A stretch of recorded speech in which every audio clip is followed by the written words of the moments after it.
सुप्रभात विद्यार्थी। आइए हम लोग पढ़ते हैं पाठ 2। शीर्षक है धूर्त सियार। यह कहानी संकलित है, किसी पुस्तक से ली गई है, जैसे पंचतंत्र, हितोपदेश आदि किसी भी अच्छी पुस्तक से ली गई है। अब आप इसे ध्यान देंगे। ब्रह्मारण्यक नामक एक वन था। उसमें कर्पूर तिलक नाम का एक बलशाली हाथी रहता था। देह और शक्ति में सबसे बड़ा होने से वन में उसका बहुत रौब था। उसे देख बाकी सभी पशु पक्षी उससे दूर ही रहते थे। ध्यान देंगे, यह कहानी जो है पशु पक्षियों से संबंधित है और ख़ासकर मेरी जानकारी के अनुसार यह पंचतंत्र से ली गई है। इसमें ब्रह्मारण्यक नाम का एक वन है, वन का नाम दिया गया है। यह ब्रह्मारण्यक किसी व्यक्ति का नहीं बल्कि एक वन को काल्पनिक नाम दिया गया है।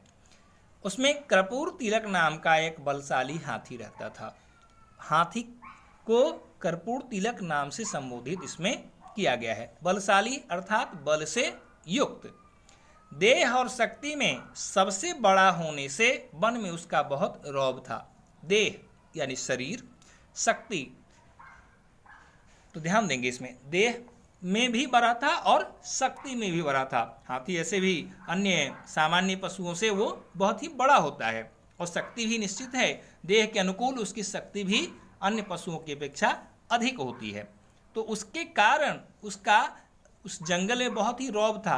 धाक जिसको कहते हैं, कि प्रभाव भी कहते हैं, यानी अन्य पशु पक्षी जो थे उससे डरे हुए रहते थे, उससे दूर भागते थे उसकी शक्ति के कारण। यानी हो न हो कभी ऐसा उसके साथ कोई गलती हो जाए या उसके अनुकूल हम व्यवहार नहीं करें तो पता नहीं वो क्या करेगा। हो सकता है मारपीट कर सकता है, हो सकता है हमें जान से मार सकता है या किसी भी तरह। तो उनसे भयभीत हो करके उससे लोग दूर रहते थे, ताकि उसके किसी दिन किसी क्रोध का कारण जो है सो कि हम स्वयं न बन पाएं। और इसीलिए लोग पशु हो या पक्षी सब उससे भागते थे। बलशाली था ही और ऐसे हाथी देखने में भी बड़ा था, तो भय और शक्ति के कारण तो निश्चित हैं लोग डरेंगे ही। जब भी कर्पूर तिलक भूखा होता तो अपनी सूंड से पेड़ की टहनी आराम से तोड़ता और पत्ते मजे से खा लेता। जब भी उसको भूख लगती थी वो क्या करता था, सूंड से पेड़ को जो भी टहनी होती थी, डाली जिसको बोलते हैं, शाखा भी बोलते हैं, उसको आराम से तोड़ लेता और तोड़ करके उस टहनी हो या पत्ते हो उसे आराम से खाने लगता, मजा करता, खुशी खुशी। कोई उसको इसी में आनंद आता था। तालाब के पास जाकर पानी पीता और पानी में बैठा रहता, खा पी लेता, उसके बाद जाता आराम से। कोई रोकने टोकने वाला तो था नहीं उसको कि उसको रोक टोक करे, उसको बताए कि तुम इस तरह का कार्य न करो, इस तरह का करो। यानी कोई प्रतिबंध उसके तरफ से, किसी के तरफ से कोई प्रतिबंध तो था नहीं। और प्रतिबंध लगाता भी तो कौन, क्योंकि प्रतिबंध वही लगाते हैं जो उससे बड़े होते हैं या किसी की बात को जो मानता है। ऐसे कोई प्रतिबंध लगाने वाला किसी पर नहीं है। और उससे या तो शक्ति में बड़ा हो, ज्ञान में बड़ा हो, या किसी भी मामले में यदि उससे ज़्यादा हो वही आप पर प्रतिबंध लगा सकता है। जैसे आपके माता पिता आप पर प्रतिबंध लगाते हैं कि ये काम नहीं करना चाहिए, ये सही है, ये गलत है। लेकिन जो बिल्कुल उच्छृंखल है अर्थात उदंड है, जो किसी की बात को मानता नहीं और उस पर किसी का बस भी नहीं है, उसे कौन माना कर सकता है? उसे क्या कोई सिखला सकता है? नहीं सिखला सकता है। तो वह निश्चित रूप में जो उसको अच्छा लगेगा वही करेगा। सही है या गलत है इससे तो उसको मतलब नहीं। तो वैसे ही यह भी जो था ऐसा उदंड था या नहीं, ये सारी बातें आपको कहानी में आगे पता चलेगी। लेकिन जो यहाँ इस पंक्तियों में जो दिया हुआ है उसके अनुसार वह मजा करता था, यानी उस पर किसी का कोई दबाव नहीं था, इसीलिए वह निश्चिंत पूर्वक रहा करता था। एक तरह से वह उस वन का राजा ही था। यदि वन का राजा तो ऐसे शेर होता है, लेकिन यहाँ यही वन का राजा बना हुआ बैठा था। यानी लोग सारे पशु पक्षी इनको मान्यता नहीं दिए हुए थे, लेकिन जो अपने मन का होता है, यानी कह सकते हैं वह मन का राजा था।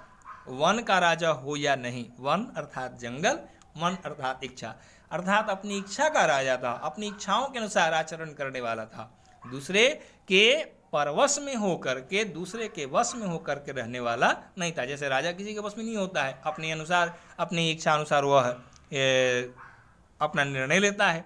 ये तो नहीं रहता है कि हम फलाना जब कहेगा वैसे उसके अनुसार लेंगे निर्णय या क्या। हाँ, विचार विमर्श के लिए, सलाह के लिए वो निर्णय लिया करता है। फिर भी राजा सबसे ऊपर होता है, उसके ऊपर कोई और नहीं होता है। यहां भी अपने मन का राजा ये था। कौन? कर्पूर तिलक नाम का वो हाथी। आगे सेंगे, कहे बिना सब पर उसका रौब था, यानी वह किसी को अपने बस में किए हुए नहीं था, किसी को दबाव नहीं देता था कि तुम मेरी बात को मानो, तुम ऐसा करो, ऐसा न करो। यह हाथी भी किसी को के ऊपर दबाव नहीं बनाए हुए था, लेकिन इसके चाल ढाल, इसके रूप रंग को देख करके ही लोग उससे भय खाते थे, अर्थात बिना आदेश के उसके एक तरह से गुलाम थे या उससे भयभीत थे। वैसे न वह किसी को परेशान करता था और न किसी के काम में दखल देता था। फिर भी कुछ जानवर उससे जलते थे। ध्यान दीजिएगा, उसके किसी के साथ किसी तरह का गलत व्यवहार नहीं करता था, लेकिन उसके और न ही किसी के काम में दखल देता था। फिर भी कुछ लोग जानवर जलते थे। जलने का भी कारण हो सकता है। ध्यान देंगे, कोई भी व्यक्ति किसी से जलता है तो इसके पीछे कारण ये होता है कि वह अपने आप को सामने वाले के अनुकूल न पाकर उससे स्वयं को निम्न पाता है, अर्थात नीचा पाता है। जब तक आप स्वयं को उससे नीचा नहीं समझेंगे, चाहे जो भी व्यक्ति हो, स्वयं को नीचा नहीं समझेगा, वह किसी से जलेगा नहीं। जलने का सबसे बड़ा कारण सिर्फ और सिर्फ एक है, किसी को अपने से ज़्यादा बड़ा समझना और स्वयं को छोटा समझना। ध्यान दीजिए, मैंने बड़ा भी कहा तो एक तरह से गलत ही कहा, क्योंकि वह स्वयं को छोटा समझता है। फलाना व्यक्ति बड़ा है ये नहीं मानता, बल्कि ये मानता है कि मैं उससे छोटा क्यों हूँ, वो क्यों उतना बड़ा हो गया, मैं क्यों नहीं हूँ। ये बातें आती है, तब वह व्यक्ति जलता है, चाहे वो उसकी खुशी हो, धन दौलत हो या अन्य चीज़ें। तो वह स्वयं किसी को कुछ काम में दखल नहीं देता था, फिर भी उसकी खुशी को, उसके मौज मस्ती को देखकर ही लोग जलते थे। कुछ भी जानवर, खासकर जंगल के भेड़िए को यह बात अच्छी नहीं लगती थी। ध्यान दें, अगर जो सामान्य रूप से देखें तो यहाँ भेड़िए का अर्थ सिर्फ भेड़िया ही है, पशु, जानवर। लेकिन विशेष अर्थ देखें, समझने वाले अर्थ देखें, हम अपने जीवन में इसे ढालें तो उस समय यह भेड़िया जो शब्द है वह भेड़िया न होकर के वैसे चुगली करने वाले, वैसे जलन करने वाले लोग होंगे। यहाँ जंगल भी जंगल नहीं, यहाँ जंगल भी जो है वो जंगल नहीं है, ये दुनिया है। और इस दुनिया में किस किस तरह के लोग रहते हैं, इसका अनुमान, इसका प्रमाण आप इस कहानी से ही देख सकते हैं। यहाँ भेड़िए को दिखलाया गया है और आपके जीवन में सामाजिक जीवन हो, पारिवारिक जीवन हो, देश दुनिया की बात हो, तो उसमें आपसे यदि कोई जलने वाले हैं तो ऐसे भेड़िए लोग, यानी चुगली करने वाले लोग या ऐसे निम्न स्तर के जो लोग हैं वो ऐसा करते हैं। तो ये भी भेड़िए को यहाँ पर दिखलाया गया है। उन सब ने मिलकर सोचा किसी तरह इस हाथी को सबक सिखाना चाहिए और इसे अपने रास्ते से हटा देना चाहिए। ध्यान दीजिएगा, शेर तो खाता था तो कुछ इसको देता था, हाथी तो शाकाहारी प्राणी है तो इसको तो देगा नहीं। मैं जो बात कर रहा हूं उस पर ध्यान केंद्रित करेंगे। जो व्यक्ति जैसा होगा उसके नीचे वाले यदि उससे लाभ प्राप्त करते हैं तब तो चलेगा काम। यदि उससे कोई लाभ प्राप्त न हो और उससे सिर्फ सुख ही देख रहे हों तो निश्चित है जलन का कारण बनेगा ही बनेगा। जैसे शेर से ये लोग जल नहीं सकते हैं और जलेंगे भी तो उसकी शक्ति के मुताबिक उसका मुकाबला तो कर नहीं पाएंगे, उसे कुछ बिगाड़ नहीं पाएंगे। और दूसरी बात, उससे कुछ लाभ है। यदि वो मांस खा लेता है तो बची हुई हड्डियों को तो फेंक ही देता है, और उन हड्डियों को भेड़िए लोग खा लेते हैं, तो भोजन तो चल जाता है उसके। लेकिन ये तो हाथी है, ये तो खाता भी है शाकाहारी, और इससे कोई फायदा भी नहीं, यानी डर भी है और उस डर का कोई परिणाम भी इसे नहीं मिलता, उससे कोई इससे लाभ भी नहीं होता। तो जिससे डर हो उससे कुछ लाभ हो तो काम चल सकता है, और डर हो और लाभ न हो तब काम कैसे चलेगा। निश्चित है यही कारण है जो ये भेड़िए उस हाथी से जलते हैं। चलते हैं आगे। किसी तरह हाथी को सबक सिखाना चाहिए और इसे अपने रास्ते से हटा देना चाहिए थे। ध्यान देंगे, ये मुहावरे हैं। रास्ते से हटाना, रास्ते से हटाने मतलब चलते हुए जा रहे हैं और कोई रास्ता में बैठा हुआ है उसको हटाना, जी नहीं। रास्ते से हटाना ने का अर्थ होता है जो हम कार्य कर रहे हैं, जो हम इच्छाएं कर रहे हैं, उस इच्छा में जो बाधाएं बने उस बाधा को समाप्त कर देना, अर्थात उस बाधा को सामने आने न देना। ये तो यहाँ पर बाधा इसका है, यानी जंगल में शिकार करते या कुछ करते तो इनको तो हाथी सामने बाधक बन जा रहा है। यदि जाते हुए रास्ते में मिल जाए या कहीं भी तो हो सकता है हाथी इनको मार सकता है। अब मारेगा कि नहीं मारेगा वो नहीं, लेकिन इनके मन में तो भय है, और भय रहेगा क्यों नहीं, क्योंकि जो जैसा होता है वह वैसा ही दूसरे के बारे में सोचता है। यदि खुद खराब होगा तो निश्चित है दूसरे को भी वह खराब ही सोचेगा कि वह भी वैसा ही होगा। खैर, उसका इतना बड़ा शरीर है, उसे मारकर उसका मांस भी हम उसका इतना बड़ा शरीर है, उसे मारकर उसका मांस भी हम काफ़ी दिनों तक खा सकते हैं। ऐसा वो लोग विचार कर रहे हैं कि उसको हटा देते हैं रास्ते से, हटा करके रास्ते से हटाना अर्थात मार डालना। क्योंकि ध्यान दीजिएगा यहाँ पर लिखा हुआ है कि उसका इतना बड़ा शरीर है, उसे मारकर उसका मांस भी हम काफ़ी दिनों तक खा सकते हैं। सिर्फ बाधा को ही नहीं हटाएंगे, वो बाधा का बाधा हट ही गया क्योंकि रौब जमाने वाला चला जाएगा, और दूसरा उसी से उसको भोजन मिल जाएगा। यानी एक तीर में दो शिकार, यानी काम एक करेगा और फल दो दो प्राप्त होंगे। एक तो रौब खत्म हो जाएगा उसका, दूसरा इसे भोजन भी उससे प्राप्त हो जाएगा। यही बात देख करके इसने ऐसा सोचा। लेकिन इतने बड़े हाथी को मारना कोई बच्चों का खेल नहीं। ध्यान दीजिएगा, यहाँ फिर मुहावरा है, बच्चों का खेल नहीं। यानी बच्चे जो खेलते हैं वो कितने देर के लिए होते हैं, कुछ, यानी एक तरह से कल्पना, जैसे स्वप्न देखते हैं और स्वप्न सोते हुए देखते हैं और जगते हैं तो स्वप्न टूट जाती है, वैसे ही बच्चों का खेल कब शुरू होगा और कब समाप्त होगा इसका कोई ठिकाना नहीं, वह अस्थायी नहीं होता। वैसे इसीलिए यहाँ पर यह शब्द प्रयोग किया है। और ये कोई कठिन भी काम नहीं है। ध्यान देंगे, बच्चों का खेल नहीं अर्थात कोई कठिन काम नहीं है। लेकिन इतने बड़े हाथी को मारना कोई बच्चों का खेल नहीं। किसमें है यह हिम्मत जो इस हाथी को मार सके? कौन ऐसा है भाई जो इसको हाथी को मार सके? क्योंकि मारना तो सोच लिए, उपाय भी सोच लिए, फल भी की भी जो इच्छाएं थी कि किस तरह फल प्राप्त करेंगे वो भी जान लिए, लेकिन इसे प्राप्त करेंगे कैसे, यानी अपनी इच्छा की पूर्ति करेंगे कैसे? क्योंकि हाथी को मारना है, और मारना हम सब लोग मिलकर भी उतने बड़े हाथी को नहीं मार सकते, क्योंकि अगर जो जाएंगे तो खुद ही हमें मार देगा। उसके मारने के लिए हम सोच रहे हैं और वो हमें मारकर कब का समाप्त कर देगा। इसलिए कुछ विचार करना चाहिए, ऐसा करके वो विचार करना चाहिए। उनमें से एक भेड़िया अपनी गर्दन ऊंची करके बोला, उससे लड़ाई करके तो मैं उसे मार नहीं सकता, लेकिन अपनी बुद्धिमत्ता से उसे जरूर मारने में कामयाब हो सकता हूँ। ध्यान दीजिएगा, उसने सोचा, एक उसमें से ऊंची गर्दन करके, यानी अपने आप को थोड़ा सा श्रेष्ठ बता करके बोला, उससे लड़ाई करके तो मैं उसे नहीं मार सकता, लेकिन अपनी बुद्धिमत्ता से उसे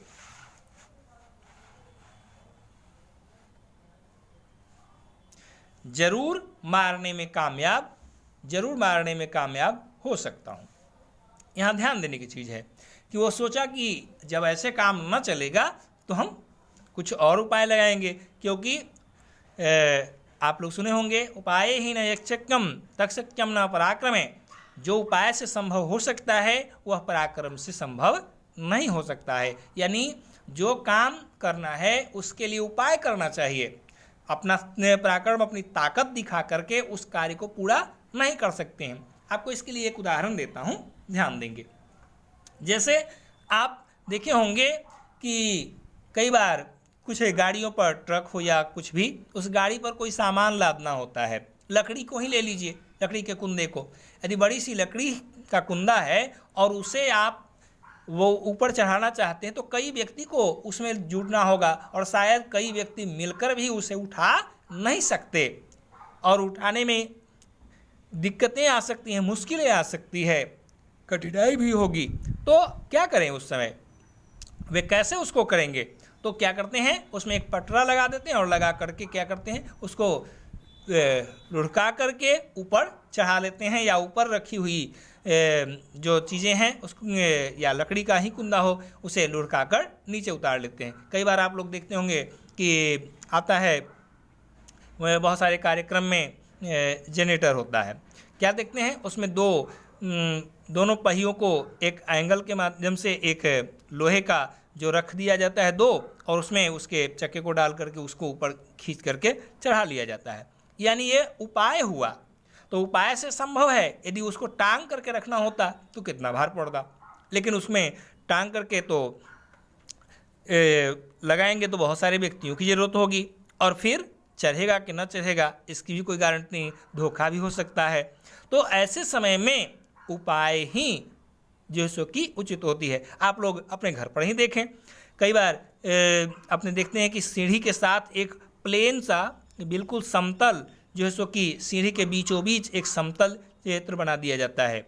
वो क्या होता है, इसलिए ताकि जो गाड़ी आपके यहाँ मोटरसाइकिल हो उसको अपने घर में ले जाना चाहते हैं या घर से बाहर निकालना चाहते हैं तो सीढ़ी पर से उतारने में और चढ़ाने में क्या होगी, दिक्कत होगी, लेकिन उसके माध्यम से क्या होगा, वह आसानी से ऊपर चढ़ जाएगा।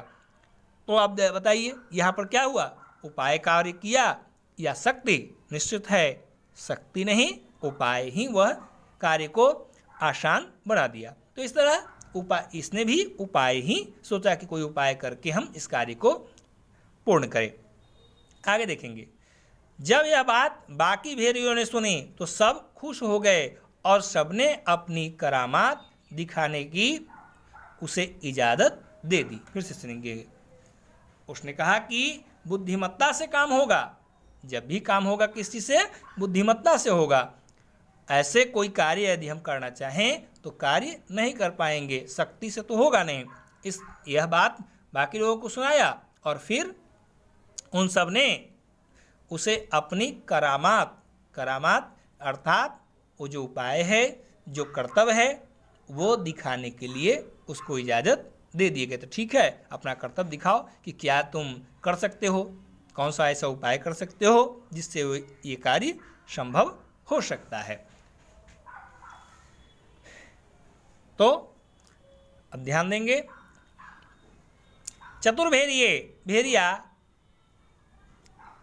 चतुर भेड़िया हाथी कपूर तिलक के पास गया और बोला, प्रणाम, अपनी कृपा हम पर सदा बनाए रखिए। उसके बाद वो क्या किया कि चतुर जो भेड़िया जो था उनके पास गया। किसके पास गया? कर्पूर तिलक नाम का जो हाथी था उसके पास, और जा करके बड़े अदब के साथ उनको नमस्कार किया और कहा, आप अपनी कृपा हम पर बनाए रखिएगा। ध्यान दीजिएगा, ये चापलूसों का पहला लक्षण है। ध्यान देंगे, यह चापलूसों का क्या है? पहला लक्षण है।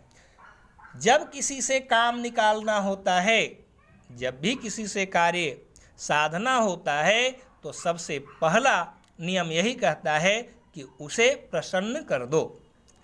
जब आप किसी को प्रसन्न कर देंगे तब उससे अपना काम निकाल सकते हैं, और इसके लिए क्या करना पड़ेगा? स्वयं को झुकना पड़ेगा और सामने वाले की चापलूसी करनी पड़ेगी। उसकी प्रसन्नता के लिए उसमें योग्यता हो अथवा नहीं, परंतु योग्यता से अधिक उसके बारे में आपको उसकी व्याख्या करनी होगी। अतिशयोक्ति इसके लिए क्या गया है कि जितना हो नहीं सकता उससे कहीं अधिक कह करके उसे प्रभावित किया जा सकता है। यानी बहुत सारे लोग हैं यदि आपका की बड़ाई कोई करने लगे, आपकी प्रशंसा कोई करने लगे, तो सबसे पहले आप स्वयं में देखें कि मैं सच में उतनी योग्यता मुझ में है या नहीं। क्या मैं उस कार्य को उस जो सामने वाला व्यक्ति कह रहा है वह वास्तविक में कह रहा है, क्या मैं उतनी योग्यता रखती हूँ या नहीं। यदि नहीं तो उस सामने वाला व्यक्ति निश्चय ही आपकी चापलूसी कर रहा है, आपका मजाक उड़ा रहा है। और यदि आप में सच में उस तरह की योग्यता होगी तो उतनी प्रशंसा करने की उसे ज़रूरत ही नहीं पड़ेगी, सामान्य रूप से आपके सामने वह पेश आएगा। एक बात और, जो व्यक्ति आज तक आपकी छोटी भी प्रशंसा नहीं किया और अचानक इतनी बड़ी प्रशंसा करने लगे, तो एक बार आत्मनिरीक्षण अवश्य करें, यानी अपने आप में, अपने बारे में, अपने आप के लिए एक बार अवश्य विचार करें कि क्या मेरे पास इस तरह की योग्यता है या नहीं, या सामने वाला सिर्फ मेरी प्रसन्नता के लिए, मेरी खुशी के लिए, या फिर मेरी चापलूसी तो नहीं कर रहा। इसका ध्यान रखकर ही उनकी बातों पर विश्वास करें या उनकी बातों को महत्व दें। ज़्यादातर मैं यही कहना चाहूँगा कि सबसे प्रथम आपका कर्तव्य, आपकी जिम्मेवारी यही होती है कि सामने वाला यदि हमारी प्रशंसा कर रहा हो तो सबसे पहले हम स्वयं आत्मनिरीक्षण करें, यानी अपने आप के बारे में एक बार विचार करें कि क्या मैं उस तरह की योग्यता रखती हूँ या नहीं। तभी सामने वाले को प्राथमिकता दें।